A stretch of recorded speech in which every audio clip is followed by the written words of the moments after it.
pemerintah memastikan terkait revisi aturan devisa hasil ekspor sumber daya alam akan diberlakukan mulai 1 Juni 2026.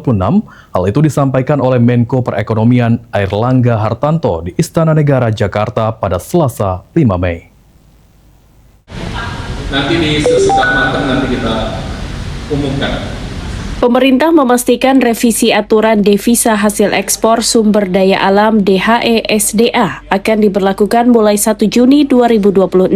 Hal ini disampaikan oleh Menko Perekonomian Airlangga Hartarto di Istana Kepresidenan Jakarta Selasa 5 Mei usai rapat terbatas bersama Presiden dan jajaran Kementerian Bidang Ekonomi. Airlangga merinci semua DHE-SDA wajib masuk ke bank plat merah Himbara minimal 12 bulan dan dikonversikan ke rupiah maksimal 50% dari total DHE-SDA perusahaan atau eksportir.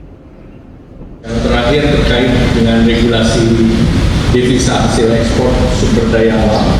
Jadi revisi perubahan terhadap PP 36 sudah difinalisasikan dan akan diberlakukan per 1 Juni 2026. Jadi perubahan bahwa DHE-SDA wajib masuk ke Himbara dan dikonversi ke rupiah maksimum 50% dan juga terkait dengan sektor ekstraktif atau oil and gas itu berlaku seperti yang sekarang, yaitu yang berlaku 3 bulan.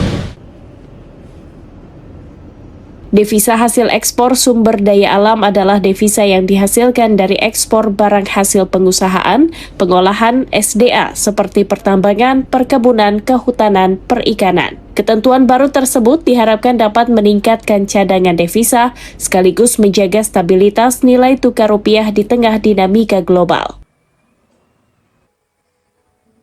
Dari Jakarta, Asfar Muhammad, Irfan Syahnasution, Kantor Berita Antara mewartakan.